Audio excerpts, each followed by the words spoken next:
అందరికీ అందుబాటు బడ్జెట్లో premium plots vision infra developers. వివరాలకు కాల్ చేయండి. అమెరికాలో తీసుకుంటున్నటువంటి రోజుకొక నిర్ణయాలు అనేవి విద్యార్థుల భవిష్యత్తును ప్రశ్నార్థకం చేస్తున్నాయా? ముఖ్యంగా తెలుగు విద్యార్థుల భవిష్యత్తు ఏంటి? వాళ్ళంతా తిరిగి రావాల్సిందేనా? బోల్డ్ అని డౌట్స్ అనేవి వస్తున్నాయి. ఒకవైపు స్టూడెంట్స్లోనూ, మరోవైపు ఇక్కడే ఉన్నటువంటి తల్లిదండ్రుల్లో కూడా. నిజంగా ట్రంప్ అలాంటి డెసిషన్స్ ఎందుకు తీసుకోవాల్సి వస్తుంది? తమ దగ్గర చదువుకోవడానికి వస్తున్న వాళ్ళకి ఎందుకు అంతలా అన్యాయం చేస్తున్నారు? దాని వెనకాల ఉన్నటువంటి మతలబేంటి? మనతో పాటుగా ఉన్నారు సీనియర్ జర్నలిస్ట్ జిఆర్ మహర్షి గారు. నమస్కారం అండి.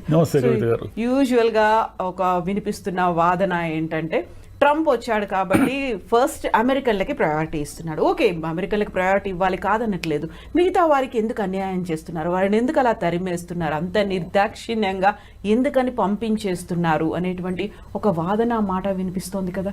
ఎలా చూస్తారు దీన్ని? ఇదేం లేదు మేడం, గాలి బుడగ కదా. ఇప్పుడు గాలి బుడగ సిద్ధాంతం ఏంటి? ఎంతసేపు గాలిలో ఎగిరినా ఒకరోజు పేలిపోతుంది. అది మనం మామూలుగా స్కూటర్ టైర్ ఉంటుంది కదా, గాలి తక్కువ ఉన్నప్పుడు సరిగ్గా ముందుకు పోతుంది. మనం ఓవర్ ప్రెజరైజ్డ్ చేస్తే ఏమవుతుంది? అది పేలిపోతుంది. ఇప్పుడు అక్కడ జరుగుతూ ఉండేది కూడా అదే. అమెరికాలో ఏం జరుగుతూ ఉందంటే, ఎక్కువైపోయింది, విపరీతం అయిపోయింది. అంటే 3,39,000 మంది పోయారు లాస్ట్ ఇయర్. మీకు 1980 ఆ ప్రాంతంలో తీసుకుంటే చాలా కొంచెం బాగా డబ్బులు ఉండేవాళ్ళు, కొంచెం ఐఫై ఫ్యామిలీస్ నుంచి పోయేవాళ్ళు అమెరికాకి. పోయి అక్కడ వాళ్ళకి నచ్చితే సెటిల్ అయ్యేది. అట్లా 90s తర్వాత ఏమైందంటే, ఈ వరల్డ్ లిబరలైజేషను వీటన్నిటి ప్రభావం వల్ల మధ్యతరగతికి కూడా అమెరికా అందుబాటులోకి వచ్చింది. మధ్యతరగతి పిల్లలు కూడా అమెరికా పోయి అక్కడే ఏదో ఉద్యోగాలు చూసుకొని అక్కడే సెటిల్ కావడం ఇదంతా స్టార్ట్ అయింది. ఇది క్రమేపీ ఏమైపోయిందంటే, ఈ 20-25 ఏళ్లలో విపరీతంగా మన వాళ్ళు అక్కడ ఉన్నారు. సరే, మన వాళ్ళు ఉంటే ఏమిటి ఇబ్బంది వాళ్ళకి అంటే, వీళ్ళ సంఖ్య పెరిగిపోయి, ఈ ఏషియన్స్ కానీ ముఖ్యంగా ఇండియన్స్ కానీ వీళ్ళంతా సంఖ్య పెరిగిపోయి అమెరికా వాళ్ళకి ఎవరైతే నేటివ్స్ అమెరికా వాళ్ళు ఉంటారో మాకు అన్యాయం జరుగుతూ ఉంది, మాకు ఉద్యోగాలు లేకుండా పోతున్నాయి, మా పరిస్థితి ఏమిటి అనేది ఒకటి మొదలైంది. ట్రంప్ గెలవడానికి ముఖ్యమైన కారణం ఏమంటే, ఈ అమెరికాకు సంబంధించిన అన్యాయం జరుగుతుందని మన వాళ్ళు కూడా ట్రంప్ చేశారు. అక్కడ ఉన్నటువంటి ఇండియన్స్, ఓటు హక్కు ఉన్న వాళ్ళు కూడా ట్రంప్కే వేశారు ఈసారి. ఎందుకు వేశారు అంటే, ఈ ఇండియన్స్ సంఖ్య వీళ్ళందరూ తగ్గించేయాలి, వీళ్ళందరూ వెనక్కి పంపించేయాలి అనేది పాయింట్. సరే, ఇప్పుడు మన పిల్లలు అక్కడ ఉన్నారు కదా, ఏమిటి వాళ్ళ పరిస్థితి అంటే, ఇప్పుడు ఉన్న పరిస్థితుల్లో అక్కడికి వెళ్ళిన వాళ్ళు చాలా ఇబ్బందులు పడాల్సిన ఒక సిచ్యువేషన్ ఎదురైంది. ఎందుకు ఎదురైందంటే, సరే డబ్బులు బాగా ఉండి ఫీజులన్నీ కట్టుకుని నెలకు ఇంటి నుంచి 2 లక్షలు 3 లక్షలు ఖర్చులకు తెప్పించుకోగలిగి చదువుకున్న విద్యార్థుల శాతము 10-20% మించి ఉండదు. వాళ్ళు ఓకే, వాళ్ళకు వచ్చిన ఇబ్బంది ఏమీ లేదు, ఎందుకంటే వాళ్ళకేం పని చేయాల్సిన అవసరం లేదు. మిగతా వాళ్ళు ఉన్నారే 70-80% మంది, వీళ్ళు ఏం చేస్తారంటే, ఇక్కడ బ్యాంకులో ఏదో అప్పు తీసుకోవడము, ఏదో వాళ్ళకున్న ఆస్తులు షూరిటీ చూపించి అప్పులు తీసుకోవడము, ఫీజులు కట్టడానికి సరిపడా అక్కడ వెళ్ళి జాయిన్ కావడము, జాయిన్ అయిన తర్వాత చదువుకుంటూ పార్ట్ టైం చేస్తూ నెలకు ఒక $1,000 $1,500 సంపాదించుకొని తమ ఖర్చులకి వర్కౌట్ చేసుకుంటారు. ఆ సిచ్యువేషన్ నుంచి ఇప్పుడు ఏమైందంటే, అది యాక్చువల్గా నేరం. అది అంటే మనం వెళ్ళేదే రాంగ్ పద్ధతుల్లో వెళ్తున్నాం. అమెరికా వాళ్ళు మీకు ఏం చెప్పారు? వచ్చి చదువుకోండి, ఫీజులు కట్టి అన్నారు. కానీ మనం అలా వెళ్ళడం లేదు. వాళ్ళు ఏమడుగుతున్నారు? అయ్యా, మీకు చదువుకునే దానికి సరిపడా డబ్బులు ఉన్నాయా లేదా మీ అకౌంట్లో అంటే, మనం అకౌంట్లో డబ్బులు కూడా చూపిస్తున్నాం. సరే, పద్ధతులు ఏవైనా కావచ్చు, మనము అకౌంట్లు, దీనికంతా ఈ కన్సల్టెన్సీలు ఇవన్నీ కూడా హెల్ప్ చేస్తాయి. మనం అకౌంట్లో, అయ్యా మా దగ్గర 40 లక్షలు ఉంది, 50 లక్షలు ఉంది, మేము చదువుకోవడానికి వస్తున్నామని వెళ్ళాం. మనం సఫిషియంట్ అమౌంట్ అయితే ఉంది వెళ్ళాము. వెళ్ళిన తర్వాత అనివార్యంగా ఇంటి నుంచి 2 లక్షలు 3 లక్షలు తెప్పించుకునే పరిస్థితి లేదు కాబట్టి మనం అనివార్యంగా అక్కడ మన పిల్లలు పార్ట్ టైం జాబ్స్ చేస్తారు. సరే, ఈ పార్ట్ టైం జాబ్స్ నేరమని అమెరికా వాళ్ళకి తెలియదు అంటే తెలుసు. వాళ్ళు ఏం చేశారు? వాళ్లకున్న వ్యాపారాలు, వాళ్లకున్న అవసరాలు, ఇప్పుడు అనేక సూపర్ మార్కెట్లు, పెట్రోల్ బంకులు, లేదా చిన్న చిన్న సంస్థలు ఇవన్నీ ఉంటాయి కదా. ఇక్కడ బేబీ సిట్టర్లు, ప్రతిదీ. వీళ్ళకి అమెరికా వాళ్ళని హైర్ చేసుకోవాలంటే వాళ్ళ రూల్స్ ప్రకారం ఎక్కువ డబ్బులు ఇవ్వాలి. అంటే మన పిల్లలు గంటకు $10 పని చేస్తే అమెరికా వాళ్ళకి $20 పైన ఇవ్వాలి. కాబట్టి ఇదంతా వాళ్ళకి కుదరదు. కాబట్టి ఇక్కడ ఉన్న చదువుకుంటున్న పిల్లల్ని అనేక మందిని వాళ్ళకు కూడా తెలుసు. ఇప్పుడు ఒక సూపర్ మార్కెట్ ఉంది, జాబ్ ఇచ్చాడు అనుకోండి, మన తెలుగు పిల్లలకు ఇంకా ఏదో ఒక విదేశీ విద్యార్థులకు జాబ్ ఇచ్చాడు అనుకోండి, మరి తెలియక కాదు అది క్రైమ్ అని తెలుసు. తెలిసి కూడా ఏమిటంటే వాడికి రోజుకి సగం డబ్బులు మిగులుతాయి. ఈ పిల్లవాడు ఏమిటంటే గట్టిగా బాగా పనిచేస్తాడు. ఎందుకంటే అక్కడ పోయి జీవించాలి కాబట్టి మన పిల్లలు చాలా డిసిప్లిన్గా పనిచేస్తారు. పని చేసి అక్కడ డబ్బులు తీసుకుంటారు. ఈ అమెరికా సంబంధించిన గవర్నమెంట్ అఫీషియల్స్ ఉంటారు కదా, దీనికి ఎవరో ఒకరు, వాళ్ళకు తెలియదు అంటే వాళ్ళకు తెలుసు. ఇంతకాలం వాళ్ళు ఏం చేశారంటే చూసి చూడనట్టు ఉన్నారు. ఇప్పుడు ట్రంప్ వచ్చి ఏం చేశాడంటే నువ్వు చదువుకోవడానికి వచ్చావు కాబట్టి చదువుకో అంటున్నాడు. ఇప్పుడు ఏం చేయాలా? అప్పులు చేసి వెళ్ళారు. అప్పులు చేసి వెళ్ళారు. ఇంటి నుంచి 2 లక్షలు 3 లక్షలు తెప్పించుకునే పరిస్థితి లేదు. వెనక్కి వస్తే ఈ అప్పులు కూడా తీర్చాలి. ముందుకు పోవడానికేమో వాడు ఎప్పుడైనా మనల్ని పట్టుకొని వెనక్కి పంపించేస్తాడు. ఉద్యోగాలు ఇచ్చేవాళ్ళు కూడా భయపడుతున్నారు. దీనికి తోడు చదువు అయిపోయిన తర్వాత అది ఓపీటీ ఉంటుంది కదా, ఆప్షనల్ ప్రాక్టికల్ ట్రైనింగ్ అని, అది కూడా క్యాన్సిల్ చేసేస్తాము అనే మూడ్లో. అది ఎందుకంటే స్కిల్స్ డెవలప్ చేసుకోవడానికి మీకు కొంత టైం ఇస్తారు. ఈ టైంలో మన పిల్లలు ఉద్యోగాలు ఎత్తుక్కోవడమో H1B కోసం ట్రై చేయడం ఇలా ఏదో చేస్తూ ఉంటారు. ఇదంతా ఏమైపోయిందంటే అమెరికా వెంట మనం పరుగులు తీసి ఓవర్ క్రౌడెడ్ అయిపోయింది. ఈ ఓవర్ క్రౌడెడ్ వల్ల వెళ్ళిన వాళ్ళు ఇబ్బందులు పడుతున్నారు. వెళ్ళిన వాళ్ళు ఏమి ఇబ్బందులు పడుతున్నారు? అంటే పని చేస్తున్నప్పుడు ఇబ్బందులు పడ్డారు. మీకు రోజుకి 7 గంటలు 8 గంటలు పని చేసి మళ్ళీ కాలేజీకి వెళ్ళి చదువుకోవడం ఇదంతా కూడా స్ట్రెయిన్ కదా. దానికి తోడు ఏం చేస్తున్నారంటే డబ్బులు ఎక్కువ వస్తాయని రిస్కీ ప్లేసుల్లో పనిచేస్తున్నారు. రిస్కీ ప్లేసులు అంటే ఒక డౌన్ టౌన్ ఏరియానో, లేదంటే ఒక డ్రగ్ ఎక్కువగా ఉన్నటువంటి ఏరియానో, గన్ కల్చర్ ఉన్న ఏరియానో ఉంటుందనుకోండి. అక్కడ ఆ సూపర్ మార్కెట్, పెట్రోల్ బంకులు ఏవో ఉంటాయి. అక్కడ పని చేయడానికి ఎక్కువ డబ్బులు ఇస్తారు. మామూలుగా ఇచ్చే డబ్బుల కంటే అక్కడ రిస్క్ ఉంది కాబట్టి ఎవరు రారు కదా, ఎక్కువ డబ్బులు ఇస్తారు. ఎక్కువ డబ్బులు ఇస్తే మన వాళ్ళు పోయి పని చేస్తున్నారు. అటు చనిపోయిన వాళ్ళు చాలామంది ఉన్నారు. ఈ గన్ కల్చర్లో చనిపోయిన పిల్లలు ఉన్నారు. వీళ్ళంతా ఏమైపోయిందంటే చదువు అయిపోయిన తర్వాత ఉద్యోగాలు కావాలి కదా, ఆల్రెడీ ఆడ సెటిల్ అయ్యి ఉద్యోగాలు చేస్తున్న వాళ్ళు ఉంటారు. ఏది మన ఇండియన్స్ కానీ తెలుగు వాళ్ళు కానీ ఎవరైనా కానీ వీళ్ళు వాళ్ళకి పోటీగా వెళతారు.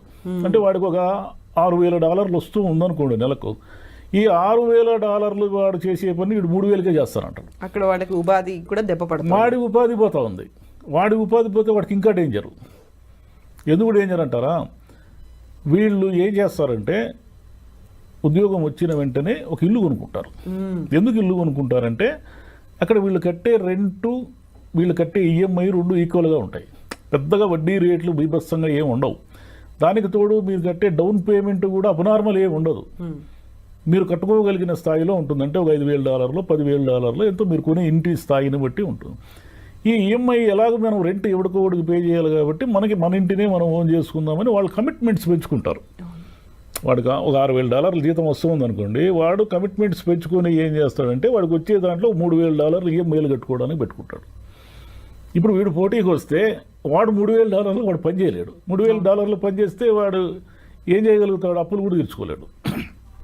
పోనీ ఆ ఇంటిని అమ్మేద్దామంటే అది కుదరదు. ఎందుకు కుదరదంటే ఆడ ఫస్ట్ హ్యాండిల్ ఇండ్లే అనేకం ఉంటాయి. ఈ సెకండ్ హ్యాండిల్ ఇంటిని ఎవడు కొంటాడు? ఎవడు కొనడు. కొన్నా మీరు పెట్టిన పెట్టుబడికి మొత్తం నష్టపోవాల్సి ఉంటుంది. కాబట్టి అంతా ఇరుక్కునేసినారు. అందరూ పోయి ఇరుక్కునేసినారు. అక్కడ స్థలం లేని చోట ఒక 1000 మంది బట్టే ఒక ఏదో ఉంటుంది కదా, ఒక ట్రైన్ బోగి ఉందనుకోండి, దానికి ఒక 100 కెపాసిటీ ఉంటే ఒక 600 మంది ఆ బోగీలు ఎక్కితే ఏమైపోతుంది? ఎవరికి గాలి ఆడదు. అట్లా బాగా అంత ముందు ఎప్పుడో 90sలో పోయి సెటిల్ అయిన వాళ్ళ పరిస్థితి వేరు. కానీ ఇప్పుడు గత 5-10 ఏళ్లలో పోయిన వాళ్ళంతా ఇబ్బందులు పడుతున్నారు. అంటే జాబ్స్ చేస్తున్న వాళ్ళు ఇబ్బందులు పడుతున్నారు, వెళ్ళిన పిల్లలు ఇబ్బందులు పడుతున్నారు. దీనికి తోడు ఈ డూప్లికేట్ కన్సల్టెన్సీలు ఉంటాయి. అది మన వాళ్ళు తెలుగు వాళ్ళే ఎక్కువ ఉంటారు దాంట్లో. వీళ్ళు ఏం చేస్తారంటే అంతా మోసమే. వీళ్ళు ఉద్యోగాలు ఇప్పిస్తాననేది మోసమే. అంటే ఇప్పిస్తారు, ఇప్పించి వాడికి వచ్చే $1,000 వీడు 500 కమిషన్లు తినేస్తాడు. అంటే వీళ్ళ నిస్సహాయతని ఆధారంగా చేసుకుని ఈ మోసాలు చేసే వాళ్ళ సంఖ్య కూడా పెరిగిపోయింది. దాంట్లో మన వాళ్ళే ఎక్కువ ఉన్నారు. మన వాళ్ళని ఆ మోసాల్లో పట్టుకుని ఇండియాకి పంపించేసిన వాళ్ళు కూడా ఇక్కడ చాలామంది పెద్ద మనుషులుగా చలామణి అయ్యే వాళ్ళంతా కూడా అమెరికా నుంచి బహిష్కరణకు గురైన వాళ్ళే కొంతమంది.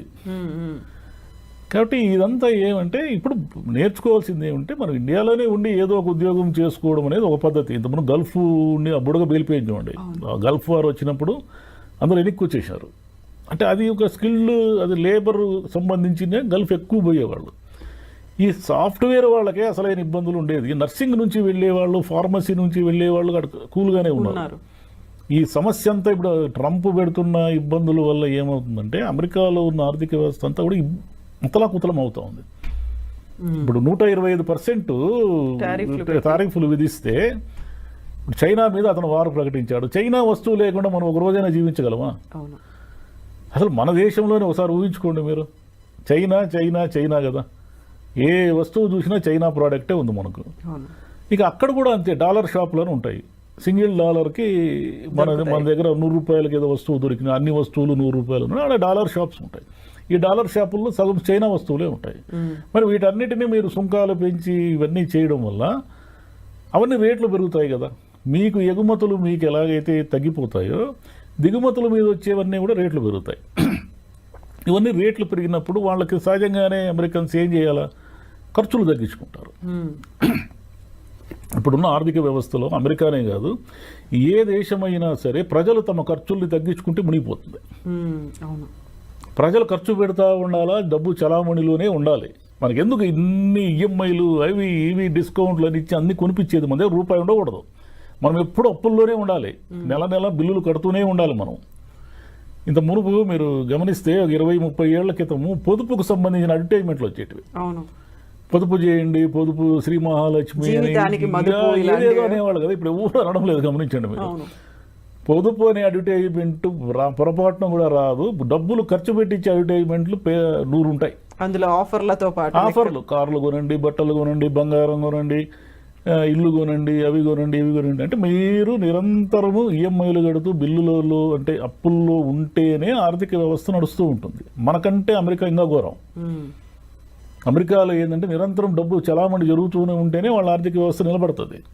అంటే ఈ విషయాలన్నీ ట్రంప్కు తెలియవంటే తెలుసు. అతను ఏదో అమెరికాని మళ్ళీ గ్రేట్ చేయాలనేది నినాదం పెట్టుకున్నాడు కదా. ఆ నినాదం పిచ్చి పెట్టి అతనికి ఇవన్నీ చేస్తున్నాడు. ఇవన్నీ చేయడం వల్ల వచ్చేది ఏమిటంటే అమెరికా వాళ్ళు ఇబ్బందులు పడతారు, మన వాళ్ళు అంతకంటే దారుణంగా ఇబ్బందులు పడతారు. ఇప్పుడు మన విద్యార్థులందరినీ కూడా పంపించేస్తున్నారు చిన్న చిన్న కారణాలతో. అంటే మీరు పొరపాటున డ్రైవింగ్ తప్పు చేసి మీ మీద ఒక చలానా ఉన్న టికెట్ ఉన్నా కూడా మీరు శిక్షార్హులే, మీరు వెళ్ళిపోయిన ఇంటికి 15 రోజుల్లో అంటున్నారు. అంటే ఏదో కోర్టులు అవి ఇవి నడుస్తున్నాయి అనుకోండి. ఈ 3 ఏళ్ళు కష్టమే వాళ్ళకి. ట్రంప్ని వాళ్ళే ఏరుకోరి ఎందుకు తెచ్చుకున్నారు? ఆయన ఏదో మా అమెరికాని మార్చేస్తాడని తెచ్చుకున్నారు. ఇప్పుడు వీళ్ళందరూ లేకపోతే వాళ్ళ వ్యాపారాలు జరగవు. ఈ భారతీయ విద్యార్థులు కావచ్చు, చైనీస్ కావచ్చు, చాలామంది కొరియా వాళ్ళు, వీళ్ళంతా విపరీతంగా ఉన్నారు కదా అక్కడ. వీళ్ళందరూ లేకుండా $4,380 కోట్ల వచ్చింది అమెరికాకు ఆదాయం కేవలం విద్యార్థుల వల్ల, విద్యార్థులు ఫీజులు కట్టడం వల్ల. మరి ఇదంతా ఆదాయమే కదా. అసలు వీళ్ళంతా లేకపోతే ఆడున్న యూనివర్సిటీలు సగం మూసేస్తారు. ఎక్కడున్నాయి ఆడ? వీళ్ళు మన పిల్లలు, విదేశీ పిల్లలంతా చేరితేనే కదా అమెరికాలో అన్ని యూనివర్సిటీలు నడుస్తున్నాయి. మరి వాళ్ళంతా ఏమైపోవాలా? కాబట్టి ఇదంతా ఒకరినొకరిని చుట్టుకునేసింది. అందరూ చక్రవ్యూహంలో ఇరుక్కున్నారు పోయి. ఈ ట్రంప్ మరి తగ్గినట్టే కనిపిస్తున్నాడు. తగ్గితే మంచిది. కానీ ఇంకే అమెరికా బుడగైతే పేలిపోయింది. ఇంక పల్లెల్లో కూర్చొని మావాడు అమెరికాలో ఉన్నాడు, మా అమ్మాయి అమెరికాలో ఉంది. ఇప్పుడు మీరు ఏ పల్లెటూరు కనవ్వండి, ఒక 25 మంది పెద్దవాళ్ళు కనిపిస్తారు అమెరికా చూసి వచ్చిన వాళ్ళు. ఒకప్పుడు అమెరికా ఏ దిశలో ఉందో కూడా ఎవరికి తెలియదు. ఈరోజు మీరు ఏ పల్లెటూరులో అయినా అడగండి, ఆ పల్లెటూరులో 10 మంది అమ్మాయిలు అబ్బాయిలు అమెరికాలో ఉంటారు. ఆ ఊరిలో ఉన్న పెద్దవాళ్ళు, ముసలి వాళ్ళు కూడా అమెరికాని చూసి వచ్చిన వాళ్ళు అనేక మంది ఉంటారు. ఎందుకంటే ఇప్పుడు పిల్లలకి ఏదైనా పురుడు, డెలివరీలు ఇవన్నీ అయినప్పుడు అక్కడ ఖర్చులు భరించలేరు కాబట్టి యాక్చువల్గా వీళ్ళు పోయేది అసిస్టెంట్లుగానే, హెల్త్ అసిస్టెంట్లుగానే పోయేది మనము. కానీ మనం ఏదో చెప్పుకుంటూ ఉంటాం అమెరికా పోయించినాం అని. కాబట్టి ఈ డాలర్స్ డ్రీమ్ అనేది బుడగా అయిపోయింది దాని పని. ఈ అయిపోయిందని దాన్ని గుర్తించి ఇంక డబ్బులుంటే పోండి, మీరు ఉద్యోగం చేయండి, లేదంటే వెనక్కి వచ్చేయండి, ఏమైనా వీళ్ళు వెళ్తారు కదా, 3,30,000 మంది వెళ్ళారు కదా, వీళ్ళలో 20,000 మంది కూడా వెనక్కి రారు. 3,30,000, 3,15,000 మంది ఆడే ఉండాలనుకుంటారు. ఎక్కడున్నాడు స్పేస్, మీకు ఎక్కడుంది జాబ్స్, ఎక్కడున్నాయో లేదు కాబట్టి అది మీరు వెనక్కి రాలేరు. ఎందుకు రాలేరంటే ఇక్కడ ఉన్న కమిట్మెంట్స్ కోసం వెనక్కి రాలేరు. పైగా అక్కడ అలవాటు పడితే కూడా కష్టమే. ఎందుకంటే మీకు ఆ సివిక్ కమ్యూనిటీస్ కానీ, ఈ ట్రాఫిక్ కానీ, ఇదంతా ఒక సిస్టమ్ ఉంటుంది కదా, మనకు సిస్టమ్ ఉండదు ఇక్కడ. కాబట్టి ఆడ డ్రైవ్ చేసేవాడు ఈ డ్రైవ్ కూడా చేయలేడు, ఈ ట్రాఫిక్ తట్టుకోలేడు వాడు. ఏదో న్యూయార్క్ లాంటి నగరాలు మినహాయిస్తే మిగతా ఊర్లు ఎక్కడా కూడా పెద్ద ట్రాఫిక్ ఇవన్నీ ఏమి ఉండవు కదా. కాబట్టి అక్కడున్న సౌకర్యాలకు అలవాటు పడి అమెరికా వదిలి రావాలనిపించదు. అక్కడ ఉండాలంటేనేమో ఈ నిరంతరం స్ట్రగులు, చాలా ఇబ్బంది, అంటే ఏమంటారు, స్ట్రెస్ గురవుతున్నారు పిల్లలంతా కూడా. కాబట్టి ఇక మీద డబ్బులు ఉండేవాళ్ళు పోండి. ఇంటికాడ 40 లక్షలు 50 లక్షలు అప్పులు చేసిపోతే మాత్రం ప్రమాదాన్ని కోరి తెచ్చుకున్నట్టే. వీళ్ళు పోయి వాళ్ళకు కూడా ప్రమాదం చేస్తున్నారు. ఆల్రెడీ ఆడ ఉండి ఉద్యోగాలు చేస్తుంటారే వాళ్ళు కూడా ఇబ్బందులు పాలైపోతున్నారు. వీడు అంటే వీడు ఒకడే కదా, వీడు బతకాలి కాబట్టి వీడు ఏం చేస్తాడు, 6,000 రూపాయల డాలర్ల జీతాన్ని 3,000కే చేస్తాడు. వీడికి సర్వైవల్ కాబట్టి. వాడేమో ఆల్రెడీ కమిట్మెంట్స్కి ఫిక్స్ అయిపోయి ఈ జీతం నాకు వస్తుందేమో అనే భ్రమలో ఉంటాడు. వాడికి ఆ జీతం పోయిందంటే ఆ కమిట్మెంట్స్ అని వాడెప్పుడు తీర్చుకుంటాడు. అంటే వాళ్ళు అందరూ ఈ సర్కిల్లో ఇరుక్కునేశారు. దీని ఇది కూడా అదనంగా ట్రంప్ వచ్చాడు. ఆల్రెడీ బ్యాడ్ వెదర్ స్టార్ట్ అయింది, ట్రంప్ వచ్చి అదనంగా వచ్చి రిసెషన్, ఈ సుంకాలు, ఈ గోలంతా పెట్టి తెచ్చిపెట్టేశాడు. కాబట్టి ఇంకా అమెరికా అనేది డ్రీమ్ కాదు, అమెరికా అనేది ఒక రకమైన పీడకల. ఇంకా పోతే లేదు మేము పోతాము అమెరికాలోనే, ఏమైనా సరే డాలర్లు తెచ్చుకుంటాము అని అనుకుంటే 10 మందిలో ఒకడు కూడా సక్సెస్ అయ్యే పరిస్థితి లేదు ఇప్పుడు అట్ ప్రజెంట్. వేరే సాఫ్ట్వేర్ కాకుండా వేరే విభాగాల్లో పోయిన వాళ్ళు ఓకే, కానీ వాళ్ళు లేరు కదా ఎక్కువ. ఈ నర్సింగ్లోనూ అంతా ఈ సాఫ్ట్వేర్లోనే నడుస్తూ ఉంది అంత చుట్టూ.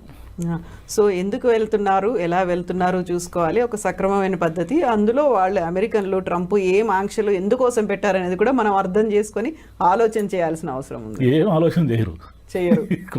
ప్రతి వాళ్ళకి డాలర్లు సంపాదించాలని కోరుకున్నప్పుడు ఎందుకు ఆలోచిస్తారు? మనం సక్సెస్ అయ్యి వస్తామేమో మనకు తెలియదు కదా. ఇదే ఉంటుంది. అంటే గవర్నమెంట్ విధించే, అంటే ప్రభుత్వాలు మారినప్పుడు ఇలాంటి ఉపద్రవాలు వస్తాయి. వీటికి తట్టుకొని నిలబడే వాళ్ళు ఉంటారు, నిలబడలేని వాళ్ళు వెనక్కి రావాల్సింది. వాళ్ళు బలవంతంగానే పంపిస్తారు, మనం సర్వైవ్ కాకుండా వెనక్కి వస్తాము. ఆ ట్రాన్సిషన్ పీరియడ్ని అర్థం చేసుకోగలిగితే బెటర్, లేకపోతే ఇంకా కష్టాలే. ఇక్కడ తల్లిదండ్రులకు కూడా కష్టాలే.